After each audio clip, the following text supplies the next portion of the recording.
बच्चों आज हम स्टार्ट करने वाले हैं chapter unit and dimensions.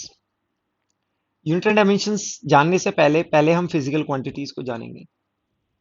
Physical quantities क्यों क्या है? हम फिजिक्स में now and then every now and then हम क्या यूज करेंगे? फिजिकल क्वांटिटीज वर्ड यूज करेंगे।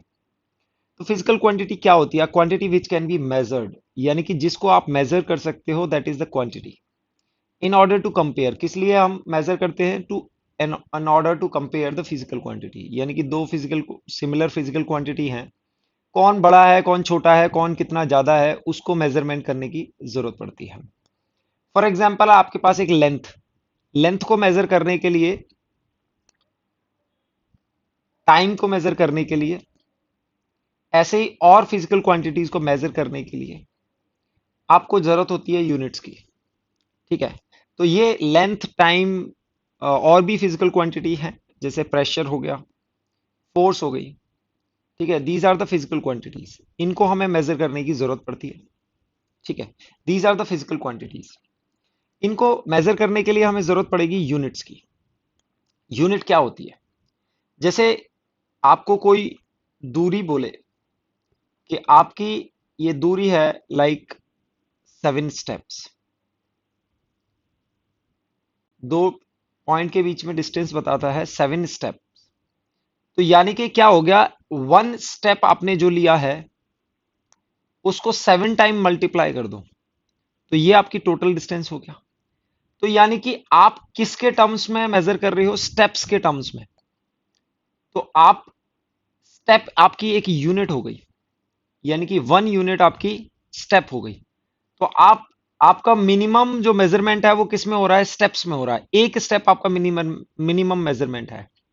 2 स्टेप, 3 स्टेप, आप इसके स्टेप्स के मल्टीपल में आप मेजर कर रहे हो। तो स्टेप क्या हो गया? आपका यूनिट फॉर मेजरमेंट। आप किसके टर्म्स में मेजर कर रहे हो? स्टेप्स के टर्म्स में, और उसी को मल्टीप्लाई करके आप मेजर कर रहे हो। तो स्टेप आपका क्या होगा? एक स्टेप आपका एक यूनिट हो गई। ठीक है, जैसे फिजिकल क्वांटिटीज को आप लेंथ को मेजर करें 5 मीटर, तो यहां पर आपकी यूनिट क्या हो गई? ये होगी 1 मीटर।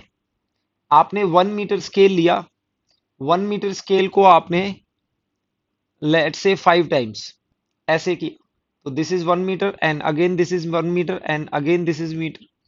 तो आप कहोगे अगर 1 मीटर को 5 टाइम्स मैं यूज करूं तो ये पूरी डिस्टेंस होगी, दैट इज द, तो आपकी मिनिमम लेंथ जो आपने मेजर करी है that is the metre, metre के टर्म्स में मेजर करी है। ठीक है, तो एक यूनिट जो आपकी एक मतलब सिंपल आप एक स्टेप में जो मेजर करोगे वो 1 मीटर हो गया। ठीक है, तो आपने उसको 5 टाइम्स मल्टीप्लाई किया है, तो ये आपका एक न्यूमेरिकल वैल्यू हो गई जो आपके एक यूनिट से मल्टीप्लाई करके पूरी आपको फिजिकल क्वांटिटी की मेजरमेंट देती है। तो ये आपकी क्या हो गई? मीटर क्या हो गई? यूनिट। ठीक है, अब जैसे हमने मेजरमेंट किया तो इसमें दो टर्म आते हैं, एक 5 और एक मीटर। तो आप जानते हैं 5 क्या है? एक मल्टीप्लिकेशन फैक्टर है हमारी यूनिट का। यूनिट को जितना भी आप मल्टीप्लाई करोगे उतना ज्यादा, उतने मल्टीपल टाइम्स वो इंक्रीज हो जाएगी। जैसे आपने 1 मीटर एक यूनिट लिया, तो अगर इसको आप 100 टाइम्स रिपीट करते हो तो आपकी डिस्टेंस कितनी हो जाएगी या लेंथ कितनी हो जाएगी? 100 मीटर। ओके, तो यहां पर this is called numerical value और magnitude, and this is the unit, this is the unit. तो कभी भी किसी मेजरमेंट को हम ऐसे लिख सकते हैं, measurement equals to n into u, numerical value into its unit. कभी भी हमें मेजरमेंट को एक यूनिट से दूसरे यूनिट में चेंज किया तो ये मेजरमेंट भी चेंज हो जाएगा। For example numerical value change हो जाएगी। फॉर एग्जाम्पल आपके पास है मेजरमेंट 10 मीटर, इसको अगर आप यूनिट चेंज करें तो आपकी जो n1 है, n1 क्या हो गई? 10 हो गई, और यूनिट क्या हो गई? यूनिट हो गई आपकी मीटर। अगर आप इसको लेट से सेंटीमीटर में मेजर करते हो तो आप इसको लिखोगे 10, और 1 मीटर को आप सेंटीमीटर में लिख देते हो 100 सेंटीमीटर। तो इसको आप लिख सकते हो 1000 सेंटीमीटर। यानी कि आप 10 यानी कि n1 हो गया, मीटर आपकी u1 हो गई, और ये किसके बराबर है? 1000 सेंटीमीटर। तो ये क्या हो गई आपका न्यूमेरिकल वैल्यू N2 और ये हो गई U2। तो जब भी आप मेजरमेंट को दूसरी यूनिट में चेंज करेंगे तो ये न्यूमेरिकल वैल्यू भी चेंज होगी और यूनिट आप चेंज करेंगे तो न्यूमेरिकल वैल्यू साथ में चेंज होगी, क्योंकि आपका न्यूमेरिकल वैल्यू इनटू यूनिट ये टोटल मेजरमेंट है। अब टोटल मेजरमेंट को चेंज नहीं कर रहे हो, आप क्या चेंज कर रहे हो, सिर्फ यूनिट्स को चेंज कर रहे हो। ठीक है, तो बाद में हम देखेंगे कि आपका n इंटू यू कॉन्स्टेंट होता है, n1 u1 equals to n2 u2, और तीसरी यूनिट में अगर कन्वर्ट करें तो आप n3 इंटू u3 हो जाएगा। तो आप कह सकते हो कि भाई measurement equals to n into u. तो न्यूमेरिकल वैल्यू इज 1/u के प्रोपोर्शनल होती है। अगर आपका मेजरमेंट सॉरी यूनिट अगर बड़ा होगा तो न्यूमेरिकल वैल्यू छोटी होगी, और यूनिट अगर छोटा होगा तो न्यूमेरिकल वैल्यू बड़ी होगी। जैसा कि हमने 10 मीटर और 1000 सेंटीमीटर में देखा, ये यूनिट बड़ी है, 1 मीटर की है, तो आपकी न्यूमेरिकल वैल्यू छोटी आई है। ठीक है, अब आपने क्या किया, आपने यूनिट को छोटा कर दिया, मतलब आपको ऐसे छोटे छोटे मेजरमेंट कर ले, तो आपकी ये न्यूमेरिकल वैल्यू क्या होगी, ये इंक्रीज हो जाएगी। भाई एक को डिक्रीज करोगे दूसरी इंक्रीज करनी पड़ेगी, दोनों का प्रोडक्ट कांस्टेंट है, ऐसे आप सोच सकते हो। ठीक है, लेकिन दीज आर डिफरेंट थिंग, एक न्यूमेरिकल वैल्यू है और एक यूनिट है। समझ में आया बच्चों? उसके बाद में आपको कुछ ऐसी यूनिट्स मिलेंगी या ऐसे नंबर्स मिलेंगे जो रेशियो होंगे। रेशियो से हमने डील करना होता है। Ratios are two similar physical quantity, यानी कि दो फिजिकल क्वांटिटीज का रेशियो होगा। ठीक है, और ये हम पढ़ेंगे डायमेंशन, इसकी कोई डायमेंशन नहीं होगी। सेम फिजिकल क्वांटिटी को सेम फिजिकल क्वांटिटी से डिवाइड करें तो एक रेशियो जनरेट होगा। For example relative density. अगर रिलेटिव डेंसिटी को कैसे डिफाइन करते हैं हम, density of a material divide by density of water. तो आप देखेंगे ये फिजिकल क्वांटिटी क्या है, डेंसिटी, बट ये किसकी ले रहे हैं, किसी भी अननोन मटेरियल की। और यहां पर क्या ले रहे हैं, डेंसिटी ऑफ वाटर। तो आप ये देखो न्यूमरेटर और डिनोमिनेटर में दोनों सेम फिजिकल क्वांटिटी, तो ये एक न्यूमेरिकल वैल्यू आती है, प्योर न्यूमेरिकल वैल्यू होगी इसकी, कोई आगे डायमेंशन नहीं रहती है, आगे मीटर लेंथ ऐसी कोई फिजिकल क्वांटिटी नहीं होगी, एक प्योर नंबर निकल के आएगा which is a ratio of two physical same physical quantity. Okay, अब देखते हैं बच्चों फिजिकल क्वांटिटीज के टाइप्स क्या होते हैं। फिजिकल क्वांटिटी मेजॉरिटी टाइप एक होता है स्केलर। ठीक है ना, स्केलर में हम बोलते हैं कि उसका एक मैग्नीट्यूड होता है। मैग्नीट्यूड होता है यानी कि मैग्नीट्यूड या तो बड़ा होगा या छोटा होगा, इस टाइप से हम कहते हैं these physical quantity do not have any direction. जैसे अगर मैं लेंथ या डिस्टेंस की बात करूं, मैं बोलता हूं डिस्टेंस, डिस्टेंस की बात बोलता हूं, इट इज 10 मीटर। ठीक है, अब इसमें डिस्टेंस 10 मीटर है, कुछ और सोचने वाली जरूरत नहीं है। ठीक है, मैं आपको बोल देता हूं टाइम, टाइम में बोलता हूं 1 आवर। टाइम 1 आवर है, तो 1 आवर आपको एक ड्यूरेशन डिफाइन करता है, एक टाइम ड्यूरेशन डिफाइन करता है 1 आवर। तो आप ये पूरी अंडरस्टैंडिंग हो जाती है 1 आवर अगर हम बोल दें। तो ऐसी क्वांटिटीज होती है स्केलर क्वांटिटी। ठीक है, एग्जाम्पल यहां दे रखा है, लेंथ होती है, टाइम होता है, वर्क होता है। लेंथ टाइम वर्क में, ठीक है, इनके पास सिर्फ मैग्नीट्यूड होता है, लेकिन मैग्नीट्यूड नेगेटिव भी हो सकता है। ठीक है ना, मैग्नीट्यूड नेगेटिव भी हो सकता है, इसको थोड़ा सा बाद में समझेंगे कि मैग्नीट्यूड नेगेटिव का क्या मतलब होता है। But scalar quantities can have positive magnitude as well as negative magnitude, but कोई भी डायरेक्शन एज सच नहीं होती है, कोई डायरेक्शन स्पेसिफाई नहीं होती है। यानी कि इस डायरेक्शन स्पेसिफाई का मतलब है कि भाई 10 आवर्स है, 10 आवर्स में कोई डायरेक्शन नहीं है कि नॉर्थ ईस्ट है, वेस्ट है, साउथ है, अप है, डाउन है, कुछ भी, नॉर्थ ईस्ट साउथ वेस्ट, इस टाइम में कोई डायरेक्शन डिफाइन करने की जरूरत नहीं है। Okay, but there are certain certain physical quantities जिसमें हमको डायरेक्शन डिफाइन करने की जरूरत होती है। एक एग्जांपल मैं देता हूं बच्चों, अगर आप एक पॉइंट पर खड़े हैं, लेट से ए, और आपको बोला जाए कि आप अगर 10 मीटर या 100 मीटर जाते हो तो आपको एक शॉप मिलेगी। शॉप मिलेगी, सपोज करो ये आपकी कोई ग्रोसरी शॉप है, ठीक है। लेकिन अगर किसी बंदे को आप कन्वे करते हो कि आप ए पॉइंट से 100 मीटर चलते हो तो आप ग्रोसरी शॉप पे आ जाओगे, लेकिन ये स्टेटमेंट थोड़ा सा इनकरेक्ट है, इनकम्प्लीट है, क्योंकि ए पॉइंट से 100 मीटर जाने के बहुत सारे रास्ते हैं, आप किसी भी डायरेक्शन में जा सकते हो, लेकिन शॉप तो सिर्फ एक ही डायरेक्शन में है। आप यहां से 100 मीटर चले जाते हो तो you will not find any shop, आप दूसरे डायरेक्शन में चले जाते हो, you will not find any shop, ठीक है। इस तरह आपको इस डिस्टेंस में आपको डायरेक्शन देनी पड़ेगी, डायरेक्शन रिक्वायर्ड है, ठीक है ना। जब भी आप लोकेशन बता रहे हो, जैसे कि आपका गूगल मैप यूज करता है, जब भी आपको गूगल मैप डायरेक्शन दे रहा होता है तो वो बोलता है कि मूव 100 मीटर इन नॉर्थ और नॉर्थ ईस्ट, जो भी कुछ है वो विद डायरेक्शन आपको बताता है।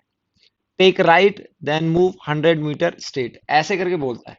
Turn right, take U turn, मतलब वो आपको हमेशा डायरेक्शन भी बताएगा, ये नहीं कहता है कि वो बोलता है मूव 5 किलोमीटर साउथ, ऐसे करके बोलेगा। आप जब भी गूगल के डायरेक्शंस देखोगे गूगल मैप पे, वो विद डायरेक्शन आपको बताता है, क्योंकि आपको अगर ए पॉइंट से बोला जाए move 5 kilometre, so this statement will be ambiguous if you do not give the direction. So there are certain quantities which need direction to define them.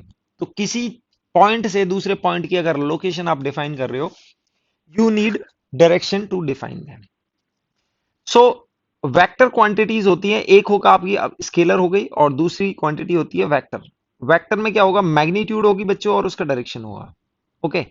अब वेक्टर क्वांटिटी की 3 रिक्वायरमेंट होती है, एक तो होती है डायरेक्शन, एक होती है मैग्नीट्यूड, और थर्ड की बात हम थोड़ा सा डिटेल में जब वेक्टर पढ़ेंगे तब बात करेंगे। It should obey vector laws, यानी कि वेक्टर एल्जेब्रा में जो भी लॉज होते हैं वो लॉ फॉलो करना चाहिए, तभी हम उस क्वांटिटी को डिफाइन करेंगे कि वो वेक्टर कैटेगरी में आती है, ओके बच्चों। वेक्टर के एग्जाम्पल क्या होते हैं, एक जैसे डिस्प्लेसमेंट में बताया, एक पॉइंट से दूसरे पॉइंट पर जाने में ये डिस्प्लेसमेंट होता है, ठीक है ना। वेलोसिटी होती है, स्पीड आपकी स्केलर क्वांटिटी होती है, वेलोसिटी आपकी वेक्टर क्वांटिटी होती है, जैसे एक्सेलरेशन हो गया, ओके। जैसे आप फोर्स, अगर आप बात करें फोर्स की, ठीक है ना, तो अगर आप बोलते हो कि एक ब्लॉक है 1 kg का, ठीक है, अगर आप इस पर 1 kg, सॉरी, कुछ 10 न्यूटन फोर्स लगाओ तो ये मूव कर जाएगा।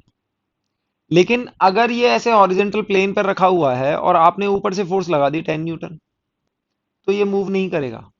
तो आपको स्पेसिफाई करना पड़ेगा कि भाई आपने 10 न्यूटन फोर्स कैसे लगाई। जैसे मैं एक लेमैन लैंग्वेज में एक एग्जांपल देता हूं कि आपकी कार खराब हो गई है, आपकी कार खराब हो गई है तो आपने अपने फ्रेंड को बोला कि भाई इसमें धक्का लगा दो। आप इधर से धक्का लगा रहे हैं, आपके फ्रेंड ने इधर धक्का लगाया, तो क्या आपके फ्रेंड ने आपकी हेल्प करी? नहीं करी, वो तो आपको अपोज कर रहा है। तो वो कहेगा नहीं, मैंने तो धक्का, आपने धक्का लगाने की बोली थी, मैं धक्का लगा रहा हूं। तो उसने धक्का तो लगाया, बट यहां पर डायरेक्शन गलत रहा। तो आप अगर इधर से धक्का लगा रहे हैं, अगर आपका फ्रेंड आपके डायरेक्शन में अगर फोर्स लगाए तो वो यूजफुल होगी। तो यहां पर सिर्फ धक्का लगाना इंपॉर्टेंट नहीं था, यहां पर क्या इंपॉर्टेंट था कि वो किस डायरेक्शन में लगाता है। तो बच्चों ऐसे ही there are certain physical quantity in which you need direction to define them properly. Fundamental और डायरेक्ट फिजिकल क्वांटिटीज को देखते हैं। तो फिजिकल क्वांटिटीज दो पार्ट में डिवाइड करी जाती हैं on the basis of fundamental and derive. अब फंडामेंटल क्वांटिटीज किन को बोलते हैं, तो हमारे पास बहुत सारी क्वांटिटीज होती हैं। फंडामेंटल क्वांटिटीज होती हैं इंडिपेंडेंट क्वांटिटीज, यानी कि जिस क्वांटिटीज को दूसरे क्वांटिटीज के टर्म्स में डिफाइन ना किया जाए, they don't required any other quantity to define, यानी कि they are defined independently. And all other quantities can be defined in that these fundamental quantities, okay। यानी कि fundamental quantity apart from fundamental quantity, जो भी आपकी quantities हैं physical quantity, वो आपकी फंडामेंटल क्वांटिटीज के टर्म्स में ही डिफाइन होनी चाहिए। और सभी क्वांटिटीज को डिफाइन करने के लिए आपको मिनिमम 7 फिजिकल क्वांटिटीज की रिक्वायरमेंट होती है, और ये डिफाइन की गई है: length, time, mass, temperature, electric current, luminous intensity and amount of substance. Okay, so आप जैसे लेंथ है ये इंडिपेंडेंट क्वांटिटी है, बट अदर इन 7 के अदर में कोई भी क्वांटिटी आप डिफाइन करोगे, लेट्स से हमने वेलोसिटी डिफाइन की। वेलोसिटी क्या होती है? Distance upon time, distance upon time. Okay, तो आप देखो डिस्टेंस को आप मेजर करोगे लेंथ में अपॉन टाइम, तो वेलोसिटी किसके टर्म्स में डिफाइन हुई? लेंथ के और टाइम के टर्म्स में। तो this velocity is not fundamental quantity, but this can be defined in terms of fundamental quantity. यानी कि आपकी फंडामेंटल जो क्वांटिटी है वो अदर क्वांटिटी सभी को डिफाइन कर पाएंगे। तो उसके लिए आपको मिनिमम 7 क्वांटिटीज, ये length, mass, time, temperature, electric current, luminous intensity और अमाउंट ऑफ सब्सटेंस, ये 7 क्वांटिटीज आपको चाहिए to define all other quantities. Physical quantities के दूसरा क्लासिफिकेशन है derived physical quantities. Direct physical quantities क्या होती हैं? जो भी quantities apart from fundamental quantities, यानी कि फंडामेंटल क्वांटिटीज को अगर छोड़ दें तो बाकी क्वांटिटीज कैसी होंगी? डायरेक्ट क्वांटिटीज होंगी। अब डायरेक्ट क्वांटिटीज क्या होती हैं? Direct quantities are expressed in terms of fundamental quantities, यानी कि फंडामेंटल को छोड़ के आप जो भी क्वांटिटी लोगे उसको फंडामेंटल के टर्म्स में डिफाइन करना पड़ेगा, उसको हम डायरेक्ट फिजिकल क्वांटिटीज की कैटेगरी में रखते हैं। फॉर एग्जाम्पल, मोमेंटम जो होता है, मोमेंटम होता है मास इंटू वेलोसिटी। अब मास ठीक है फंडामेंटल क्वांटिटी हो गया, वेलोसिटी अपने आप में फंडामेंटल क्वांटिटी नहीं है, तो वेलोसिटी को फंडामेंटल क्वांटिटीज के टर्म्स में डिफाइन कर सकते हैं। तो ये देखो, आप मोमेंटम को फंडामेंटल क्वांटिटीज के टर्म्स में डिफाइन किया गया है, तो मोमेंटम कैसा होगा? एक डेराइव्ड फिजिकल क्वांटिटी होगा। This is not fundamental quantity. बहुत इजी है। फोर्स कैसा होगा? Force is not fundamental quantity, तो आप सीधे बोल सकते हो डायरेक्ट फिजिकल क्वांटिटी। अब इसको फंडामेंटल क्वांटिटीज के टर्म्स में एक्सप्रेस करें तो क्या होगा? फोर्स को डिफाइन करते हैं mass into acceleration. Acceleration itself fundamental quantity नहीं है, तो मास, एक्सेलरेशन होता है वेलोसिटी अपॉन टाइम। ठीक है, तो वेलोसिटी अपॉन टाइम। अब देखो, मास और टाइम तो फंडामेंटल आ गया, लेकिन वेलोसिटी स्टिल फंडामेंटल नहीं है। वेलोसिटी को हम क्या लिखते हैं? लेंथ अपॉन टाइम, यानी कि डिस्टेंस अपॉन टाइम। तो हम लिख सकते हैं मास अपॉन टाइम, और वेलोसिटी को लिख दिया लेंथ अपॉन टाइम। तो आपके पास ये देखो, मास, लेंथ और टाइम, ये तीनों फंडामेंटल क्वांटिटीज आ गई। तो आपने फोर्स को डिफाइन कर दिया mass into length divide by time का स्क्वायर। तो आपने इस फोर्स क्वांटिटी को फंडामेंटल क्वांटिटीज के टर्म्स में डिफाइन कर दिया है। तो these all are derived quantities can be expressed and in terms of physical fundamental physical quantities. Okay, second आता है हमारा डायमेंशन। डायमेंशन क्या होता है? डायमेंशन होता है to represent any physical quantities in terms of fundamental quantities. भाई ये तो बहुत सिंपल सी बात है, कोई भी फिजिकल क्वांटिटी होगी वो फंडामेंटल क्वांटिटीज के टर्म्स में एक्सप्रेस की जाएगी। बिल्कुल, उसको एक्सप्रेस करना ही उसकी डायमेंशन लिखना होता है। ठीक है, जैसे वेलोसिटी को हम लिख सकते हैं लेंथ अपॉन टाइम, तो एल बाई टी होगी। अब एक बात आती है dimensional formula. Any physical quantity represented as the powers of fundamental quantities called its dimensional formula। जैसे कि आप एग्जांपल में देखिए, फोर्स दे रखा है मास इनटू एक्सेलरेशन। अभी हमने निकाला था कि एक्सेलरेशन को आप लिख दोगे वेलोसिटी अपॉन टाइम। ये आपका मास भी फंडामेंटल है और टाइम भी फंडामेंटल है। वेलोसिटी को फर्दर आपको फंडामेंटल में एक्सप्रेस करना है, तो मास अपॉन टाइम लिख दिया, वेलोसिटी को फिर लेंथ अपॉन टाइम लिख दिया। तो आपने देखा ये आ जाता है आपको एम एल टी स्क्वायर। अब इसको एक्सप्रेस करने के लिए आप लिखते हो एम एल, और टी स्क्वायर जो नीचे था उसको लिख देते हो टी की पावर -2, और इसका स्क्वायर ब्रैकेट में बंद करते हैं। तो यानी कि ये इक्वेशन नहीं है, ये इक्वेशन नहीं है, ये डायमेंशनल फॉर्मूला है। जब भी आप स्क्वायर ब्रैकेट में यहां पर क्लोज कर दोगे, स्क्वायर ब्रैकेट में जैसे ही क्लोज करोगे, it means we are talking about the dimensional formula of any physical quantity. Next आती हैं सप्लीमेंट्री क्वांटिटीज। बच्चों सप्लीमेंट्री क्वांटिटीज दो क्वांटिटी होती हैं, plane angle and solid angle. Plane angle होता है थीटा, मैंने आपको पहले बता चुका है। थीटा क्या होता है? Length of arc upon radius. यानी कि ये क्या होता है? एक रेशियो होता है। रेशियो क्या होता है? प्योर न्यूमेरिकल वैल्यू होती है, तो इसकी कोई डायमेंशन नहीं होगी। अगर आप लेंथ को लेंथ से डिवाइड करें, आप एल को एल से डिवाइड करें, क्या मिलेगा? कुछ भी नहीं मिलेगा, एक नंबर मिल जाएगा। आप 2l को l से डिवाइड करें तो 2 मिलेगा, नंबर मिलेगा। ठीक है। लेंथ अपॉन रेडियस क्या देगा आपको? एक रेशियो देगा, which is not any more any physical quantity, but इनकी यूनिट्स होती हैं। जैसे सॉलिड एंगल को हम डिफाइन करते हैं ओमेगा, ये इसको बोलते हैं ओमेगा। ओमेगा होता है एरिया अपॉन आर स्क्वायर, हम स्टडी कर चुके हैं इसके बारे में। Omega area upon r square होता है, तो आप देखेंगे एरिया का डायमेंशन भी लेंथ स्क्वायर होता है, और आर स्क्वायर क्या है? रेडियस भी लेंथ होता है और उसका स्क्वायर है। दोनों को डिवाइड करोगे एक नंबर आएगा, मे बी 1 2 जो भी है, ये ज्यादा हो सकता है, ये कम हो सकता है, बट आप देखोगे दोनों की डायमेंशन लेंथ स्क्वायर है। तो these have no dimension but have units. ये दो ऐसी क्वांटिटी हैं जिनकी कोई डायमेंशन नहीं है, फिर भी इनकी यूनिट बोलते हैं हम। और वो कौन सी होती है? रेडियन, और एक होती है स्टेरेडियन। बच्चों इसको याद कर लेना, ये नीट में डायरेक्ट क्वेश्चन आता है।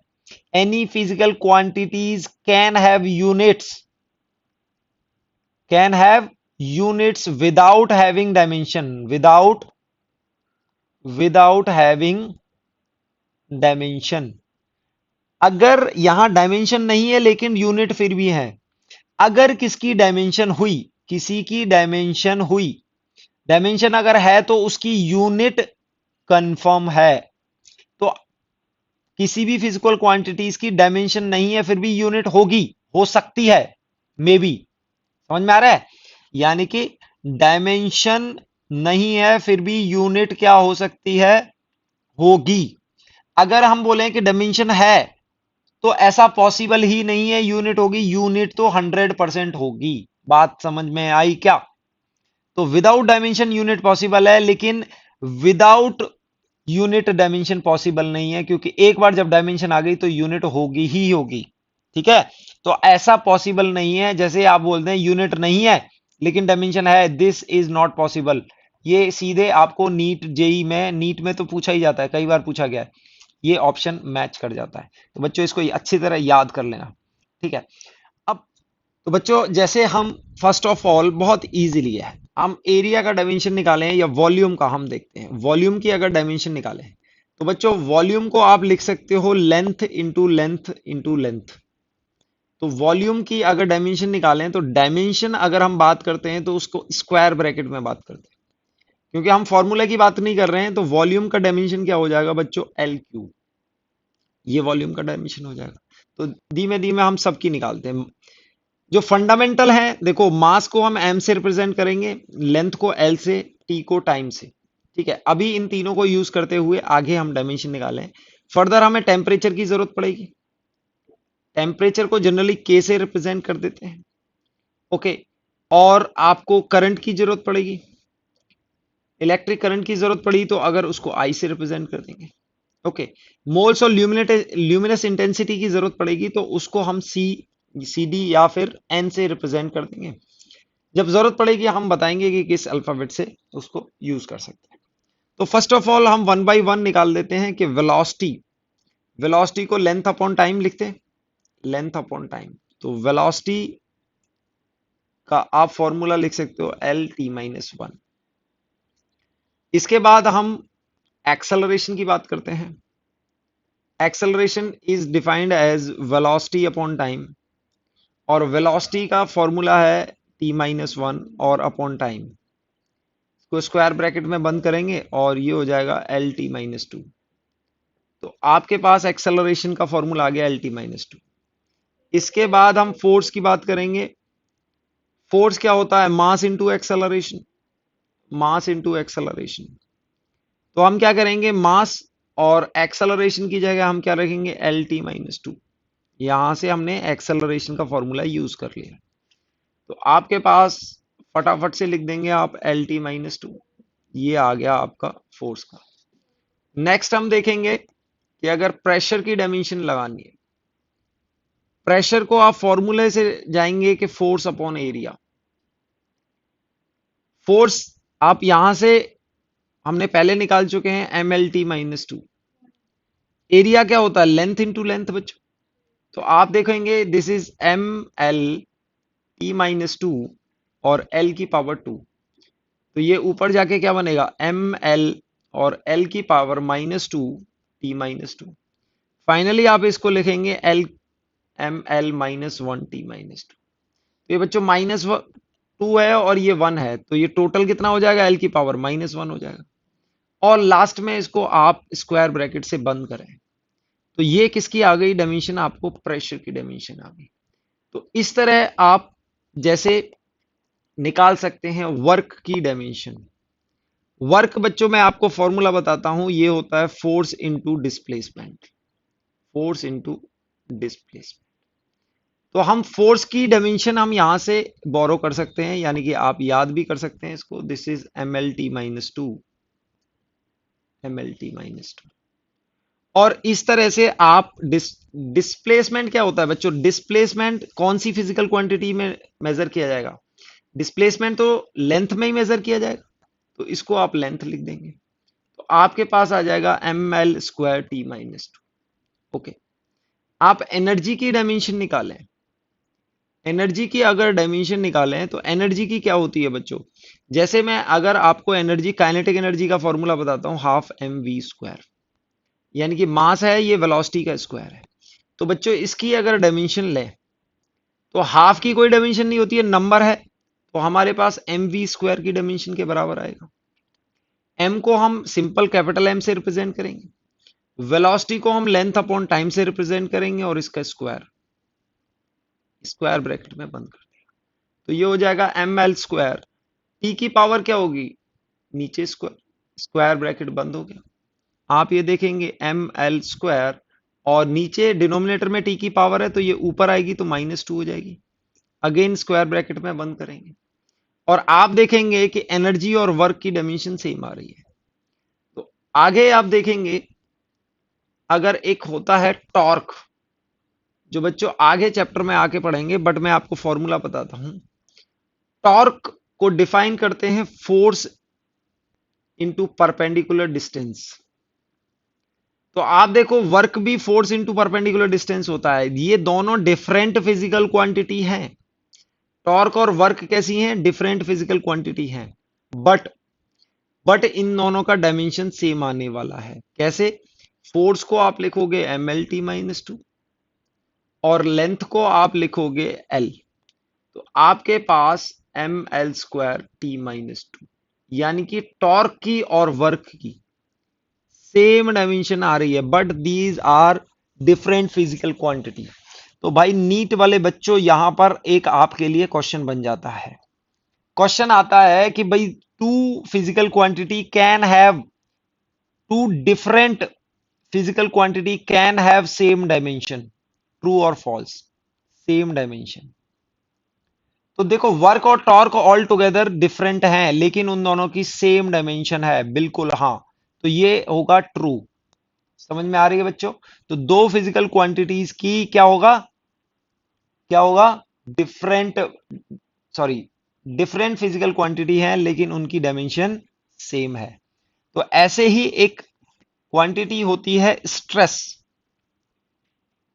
स्ट्रेस, स्ट्रेस को हम डिफाइन करते हैं force upon area, and this is M L T minus two upon area L square. तो M L minus one T minus two. तो आप देखेंगे इसकी और प्रेशर की, इसकी किसके बराबर है, प्रेशर की डायमेंशन सेम आ रही है। These are different physical quantities but have same dimension.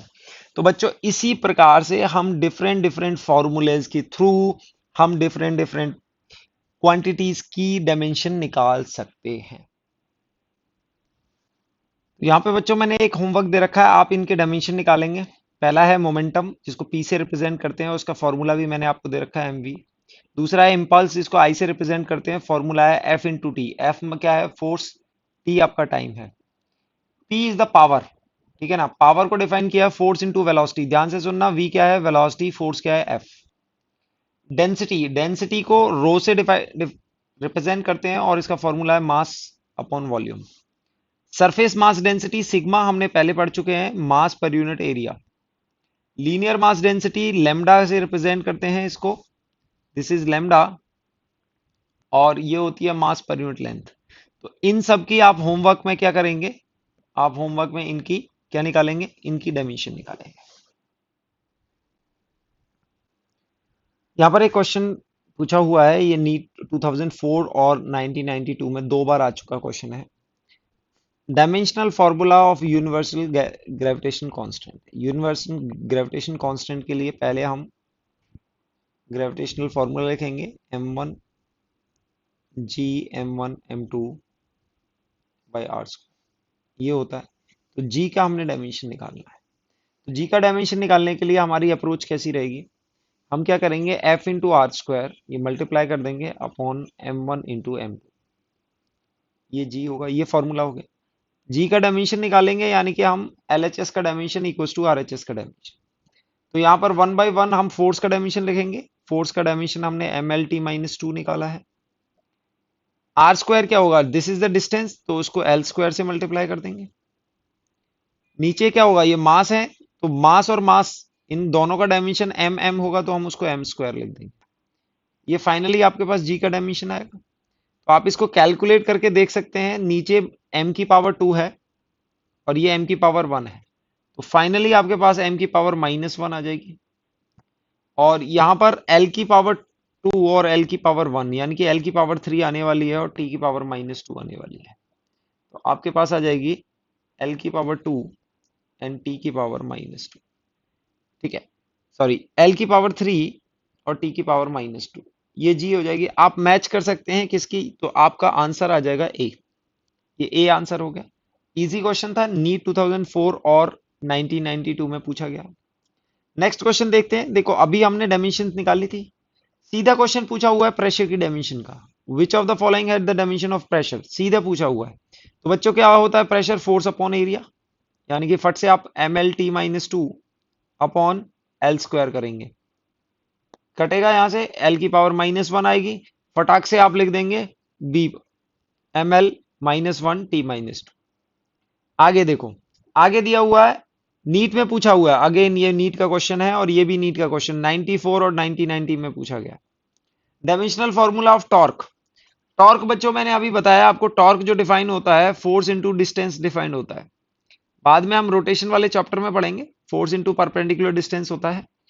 तो यानी कि मैंने आपको बताया था वर्क की और टॉर्क की सेम डायमेंशन आती है, यानी कि MLT-2, और इसमें लेंथ का आप मल्टीप्लाई करेंगे तो ये हो जाएगा ML² T-2, यानी कि एनर्जी की डायमेंशन के बराबर आएगी। तो आप देखेंगे आपका ए ऑप्शन मैच कर रहा है। बहुत ही इजी क्वेश्चन।